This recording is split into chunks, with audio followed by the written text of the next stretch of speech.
Hey, what's up, guys? So, Ford just came out with the 2020, or revealed, I should say, the 2020 Explorer. And I know I drive a BMW 5 Series, but I am a Ford guy at heart. I grew up around Fords. It's all my parents ever owned. My brother's first vehicle, technically, he bought was a Ford. Um, I've never personally owned a Ford. The closest I ever came was a Mazda. I had a 2006 Mazda Speed 6, which did have a lot of Ford components on it. Because at the time, Mazda was still partially owned by Ford. But they just came out with a new Explorer. And I think it's kind of interesting that they chose to reveal it online. They didn't choose to wait for the Detroit Auto Show, which is only like a week or two away. So I think that's pretty interesting. Ford, to me at least, has really been slacking on the revealing aspect of their cars. If you look at the greatest ad campaign ever for a reveal, the Dodge Demon, everyone else pales in comparison, and Ford has really been slacking in that regards. So far, I mean, the Mustang GT500, which I can't wait to see what it looks like. All we've got is a CGI teaser video, a couple pictures here and there, and of course all the spy shots from the mules running around. Other than that, nothing. And that's set to be hopefully debuted here in Detroit. But we haven't heard anything. There's no lead up. There's no dramatic anticipation of it coming out like the Demon was. Demon was epic. And here it is with the Explorer. They chose to reveal it online, which I think is pretty weird. But let's kind of get into it. It looks a whole lot like the current design language. Yes, there are obvious differences.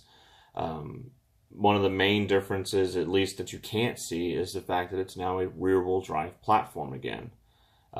But other than that, the overall design language looks pretty similar to the current model.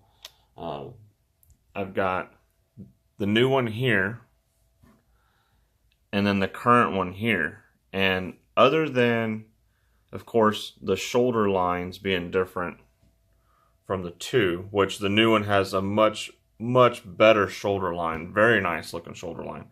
The taillights look kind of similar. They got this whole C-pillar thing going like this, like they do on the current ones.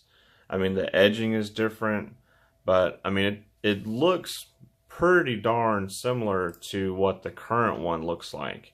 And I'll be honest with you, while I do think it is a better looking car than the current one, it's definitely much more handsome, much more masculine. That was my big complaint with the current generation ever since they came out back in, what was it, 2011, was that they were very feminine looking.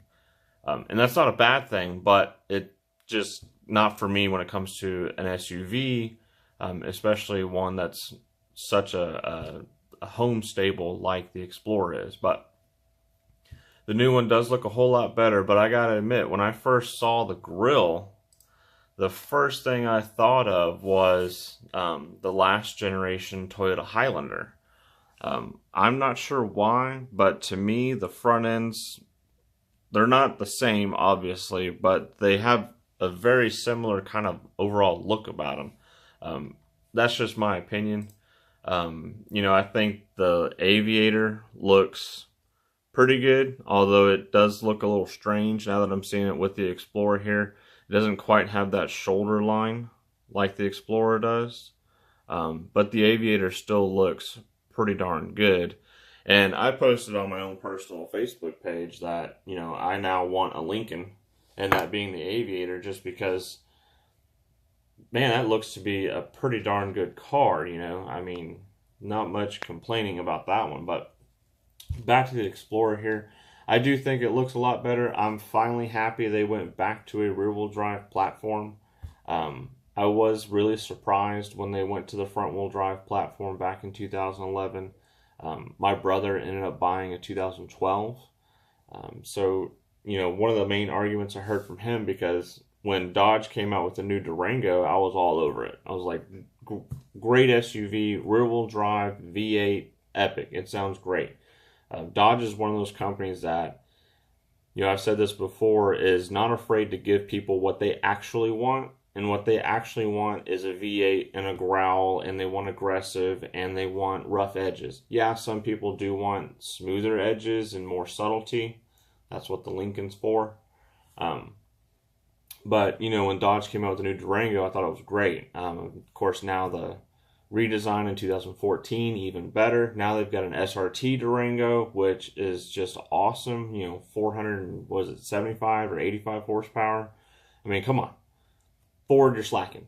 But one of the main arguments my older brother gave me between the 2011 and up Explorer and the Durango was, well, yeah, but nobody wants a rear-wheel drive crossover SUV. Nobody's going to tow with it. And granted, the Explorer's max tow rating was about 5,000 pounds, whereas the Durango's was 72 to 7,600, depending on how you had it equipped. But, here it is. I think it's funny that now Explorer is going back to a rear-wheel drive platform. It still can't tow that great. 5,600 pounds is the max towing as it sits currently. It comes optional with 2 engines right now that they've released, the 2.3 EcoBoost and a twin turbo 3-liter EcoBoost V6 as well, which I think is going to be great. Most people might not know this, but there was a company out of the UK called Noble. They ended up selling vehicles here in the US under that name for a while, and then it was bought by I'd like to say South African gentleman. I'm not going to pronounce the name of it. It's like Roshan or something like that. Just butchered it, sorry. But they used a 3-liter V6 Ford Duratec engine, back in the 2000s. And they put 2 turbos on it, and those cars were making nice gobs of power. I mean, upper 300s on the low end, and I think the max power they got, and I don't know which engine it was, but I think they were getting like 500 horsepower out of those engines. So, as far as I'm concerned, it's like almost the same engine going in these new ones, but I know it's not. I know it's completely different, but still. 3-liter twin turbo, 365 horsepower and 380 foot-pounds of torque. That one's got the 5,600 pound tow rating. Nothing released yet for an ST model, which you bet there's going to be one. If there's an ST Edge, for God's sakes, there's going to be an ST Explorer, especially being how the Explorer is now rear-wheel drive. That has to happen, point blank, period. If Ford doesn't make an ST Explorer and it have at minimum 450 horsepower, then to me they're not understanding, they're not comprehending, what the market's telling people. They want to switch from no cars to SUVs and trucks only. Guess what? SUVs and trucks only still need to have power.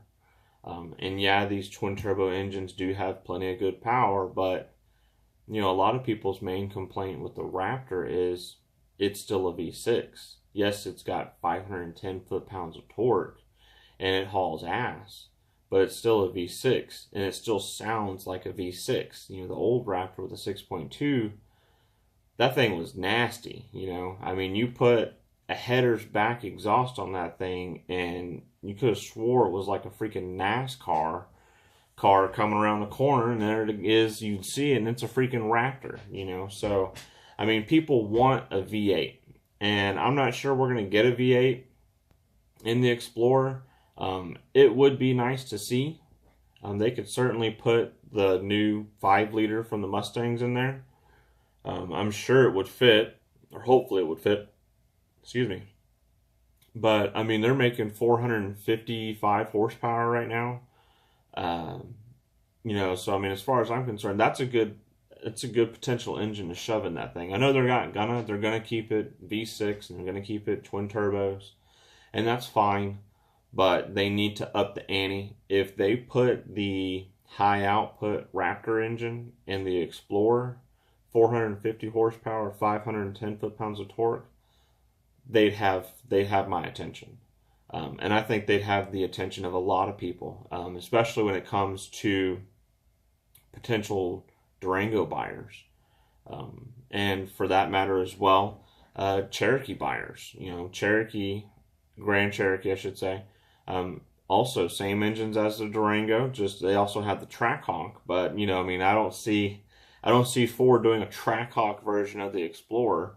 That'd be like an RS, but I'd like to see the ST come in at least at 400 horsepower. 450 would be the preferred, but 400 at least, and that should be easily obtainable, being how the engines are almost there. 365, that's only 35 horsepower away. Do new turbos, some bigger intercoolers, ECU remapping, and you're at it. You're at 400 easy, cake.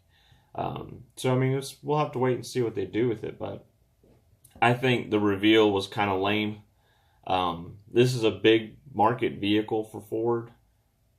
Heck, I even kind of want one, even though I'd much rather stay up class and upscale with it. The X5 BMW is pretty freaking nice. It comes with a turbo inline 6, twin turbo V8, which would just put this thing to shame. Even the Turbo 6, I think, would still put the new Explorer to shame, at least as far as performance numbers is concerned. Not yet sure how it's going to drive. One of my big complaints on the current Explorer, because I've driven my brother's and some other ones, is they just don't feel like an SUV when you're driving it. It feels much more like you're driving a minivan than it does an SUV, and I hated that. Even when they came up with a Sport, and it had the 3.5 Eco with 365 horsepower and torque. Never once crossed my mind about getting one of those. It was always going to be a Durango. If I was going to get an American SUV, it was going to be a Durango. Just because the driving style in the Durango is so much better than the Explorer. It just feels like a minivan. I told my brother this. It always felt like the dash was falling away from you. Like it was just constantly like, just don't touch me, type of thing. But the new one looks promising. I'm not really a fan of the new interior, I gotta say. It looks weird. To me, it already looks dated. You can see it here. To me, it already looks like a dated interior. I don't think this interior will hold up very well over time. The tablet style, I'm not a fan of the tablet style. I know a lot of manufacturers are switching to that style. BMW's had it for a while. Audi's now having it. Of course, Audi's flips up and then disappears, whenever the car's off. But to me, I'm not a fan of the interior. It does look clean and it does look minimalistic, but I don't like this whole section here and this kind of area down here. That's just, to me, these controls need to be a little bit further up, and then the screen is just totally in the wrong way. The new Dodge Ram 1500s, their screen is the whole center dash, but it's not placed in a way where it's extruding from the dash. It's part of the dash, and I think that's where some of these manufacturers are losing me, at least, is this whole tablet look. I'm not a fan of the tablet look. I don't personally think it's a good look. That's just my opinion. I'm just a regular guy, but overall the interior does look leaps and bounds ahead of the current generation. But, still not what I would like. I don't think it'll last very long. In 5 years, when people are looking at this vehicle and they look at the interior and go, wow, it's a really dated interior. I don't think it's going to bode well for them long term, especially not for resale value. But it is new. The dash is more upright. It is more car looking like interior instead of minivan looking like interior. That's just how I feel about it. But I do like the overall new look. I'm thankful that it's finally rear-wheel drive again. Donuts will be had in all the school parking lots picking up kids, I'm sure. But, we'll have to wait to see what Ford actually does with it. I think Ford used to be a top dog brand, but they've really laxed off in trying to chase Toyota. And they've gotten better with their quality. Their materials are better. Their designs in general are better designs. They're safer vehicles. They're much more technological vehicles than what they were in the past. But at the same time, I think their chasing of Toyota has led them off the rocker, so to speak. You used to have the Taurus show, which, I mean, yeah, the Taurus show still exists, but nobody's talking about it. There used to be the Lightning. There were even Ranger concepts similar to what the Lightning was. Of course, you had the Mustang, and you had the Cobras and the Bullets, and you had all these things, just performance aspects, just kind of steamrolling with Ford vehicles, and Chevy alike. And it seems like in their pursuit to gain market share over Toyota, because Toyota was coming in so fast and so strong, that they decided to lose some of their heritage, so to speak.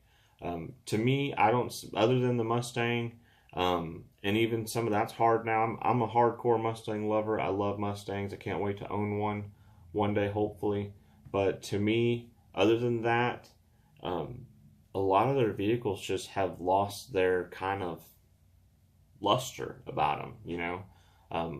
They don't even seem to, whenever they put a performance version together, minus the Mustang, and of course now the new ST, the new Edge ST does look pretty nice, I will say.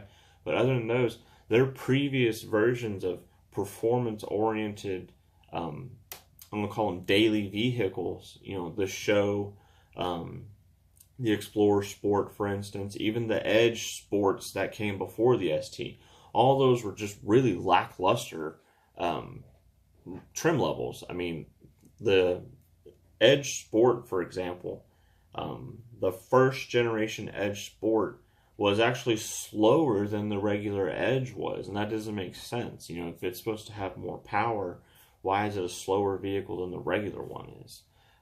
That's not supposed to be like that. It's supposed to be better, faster, quicker in every metric, but it wasn't. So, hopefully Ford can get their game back on and see that Toyota is Toyota. Toyota's going to do their thing. Let Toyota do their thing. You're Ford, you do your thing. Lord knows Dodge is sitting over here. Dodge is doing their damn thing, and they don't seem to be hurting. I just saw Autoblog, which I look at all the time. They do these end of the month market share type things and blah, blah, blah. And Dodge seems to always be going up, Everyone else can kind of be going down. Dodge has their ups and downs just like everyone else does too, but they seem to be much more rising more often than not. So, that's just how I see it. I think that they need to step up their game. They need to do more like what Dodge is doing. Still be Ford and still be safe and technological, but you can still have fun at the same time. You don't always have to be so serious. So that's just my opinion, but I hope they do better with the reveals on the new GT500 coming out. I hope that they do something special for the Explorer ST, because an online reveal, it's just an online reveal. I mean, yeah, everyone's online. You guys are online. I'm online. I work off of the internet. I'm sitting here between these two monitors working all day long. But a reveal of a car, especially one such as this, needs to be done in front of people, not just for dealers or select members of the press, but it needs to be done in a way where everybody can take part in it, so to speak. So that's just my 2 cents. It's not worth a lot right now, but hey, whatever. But I like it. We'll have to see where it all goes, and hopefully see where the future holds for Ford. The new Navigator's doing extremely well. The Expedition's doing extremely well. So is the F-150. I hope, pray that they bring over the Ranger Raptor. That's definitely a truck that we would hate to not have here in the U.S. I know we don't currently have it, and they're not talking about, you know, bringing it over. But I mean, come on, you got to bring it over. You built the Raptor off the F-150 when nobody said it was going to sell, and that thing sold more than they could make, it seemed like. So, you know, they're on the right track as far as some of their vehicles are concerned. I just hope that things continue to head up for them, and we'll have to see where it all leads us. So I'll leave you with that, guys. Go check out the new Explorer on Ford's website. Check out the Aviator too. The Aviator is pretty sweet. I really like the interior on that, and most comfortable seats you will ever sit in is in a Lincoln. I swear they are like pillows on top of clouds. You know, just so damn comfortable. It's ridiculous. But hope you guys enjoyed the video. Go check out the vehicles. And if you're heading out to Detroit, man, I'd love to be there too. But, you know, stuck here in Texas. So have fun, be safe, and I'll see you on the next one.